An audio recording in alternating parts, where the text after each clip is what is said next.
Yesterday on New World Central, I was asked this question and I thought I'd make a great discussion video for y'all here today. Now, TV Firekong writes, Pax Dei is New World without territory gold, question mark?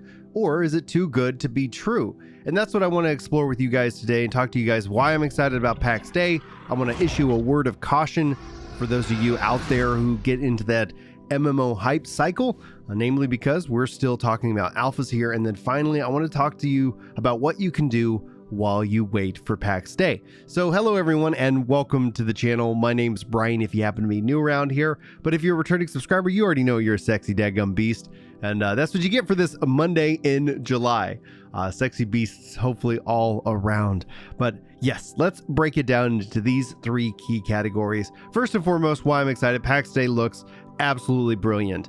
From a gameplay and technology perspective, I've long been in this camp that technology advancements are going to help improve the overall MMO RPG gameplay, the overall delivery, the overall ability for people to play. One of the things that we see a lot of within the MMO RPG community, and I'm using that term loosely or within quotes, because MMORPG communities tend to be very tribal, because that's how MMOs evolve. Because you going to play another MMO generally was you're taking your money and supporting another game, and my game will suffer because of that.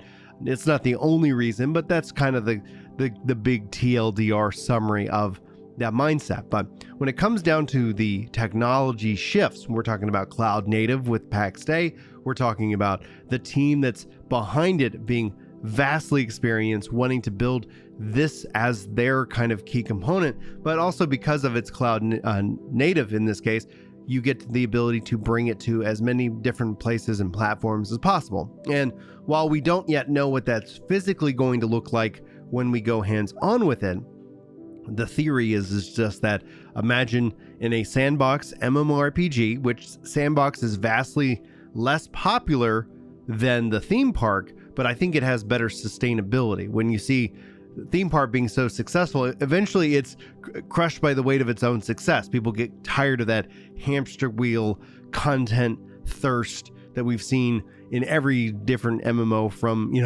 when the theme park was first introduced to now, where sandbox people talk about it, fondly and beautifully, and talk about how, oh man, remember when we were getting off and we had all this, getting off sounds dirty, when we were getting off school and all these different things, we had all this time to sit around and play and talk and chat.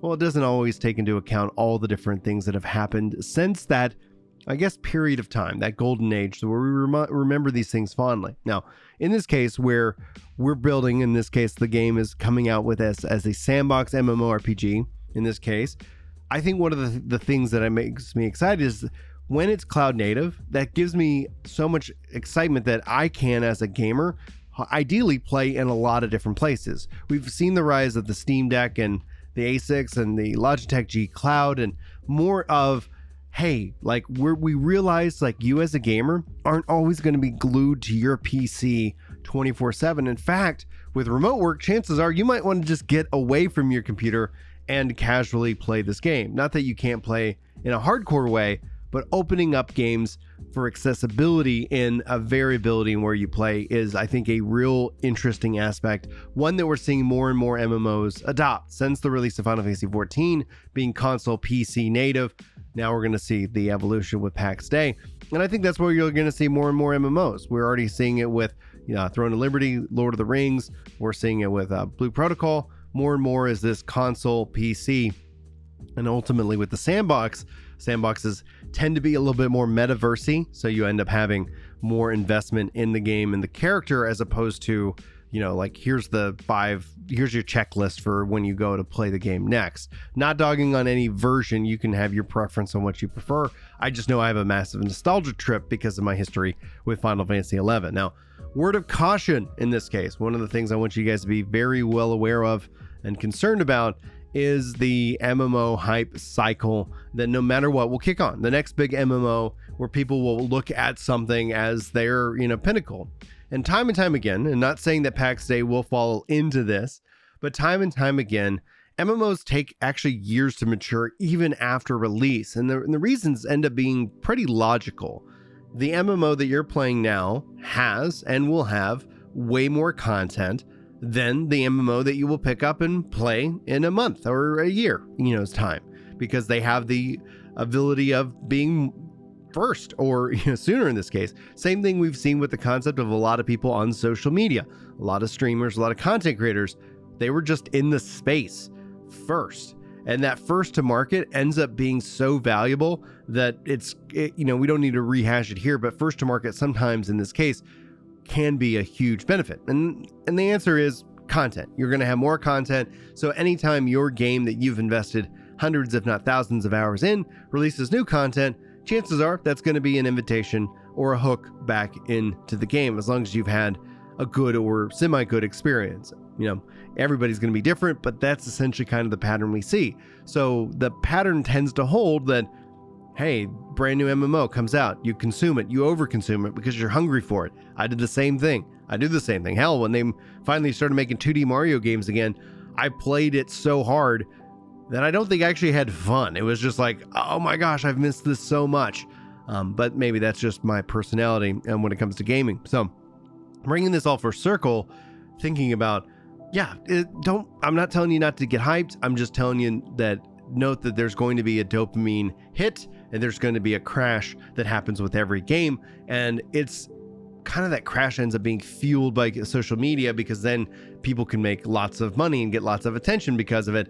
And that's just the nature of it. We're all very well aware. And ideally, if we're thinking about this now, talking about this now, when it happens, it isn't going to be so much all these hot takes just running all over the place and then people just fighting and screaming at each other online because, Pax Dei didn't have, 20 years of MMO RPG content. Now, as a sandbox, I don't think it necessarily needs that, because a lot of the sandbox is kind of defining and creating your own fun within the world and the rule set itself. And we've seen, especially like with like EVE Online, some of the drama and some of the stories are really player driven, and that's something I think to be applauded. And maybe we get to see that kind of happen here, because that's the team that's behind Pax Dei as well. But what can you do while you wait? Well, obviously follow the news. That's going to be something that there's going to be lots of news coming down the pipe about Pax Dei, but you can also jump into other MMORPGs and enjoy those for what they are. If you're looking for a handful, I know a lot of people are frustrated at Destiny right now. I'm thinking about making a video kind of about what you can play while you're on a break from Destiny, which it's my yearly, this is my pattern. I don't necessarily enjoy the expansion itself, but I want to jump back in as I usually do, but life is what it is. But yeah, like I easily encourage you to check out New World, especially because this is continuing to get better. New World's about to go into an expansion hype cycle in which you're going to see a lot of marketing, a lot of information about it, and you can go check out all the changes. If you want more information about New World, you can always check out my channel, New World Central, where I cover it exclusively over there with the news guides and so much more. So anyway, I thought I'd kind of float that by you and give you guys some tips and tricks.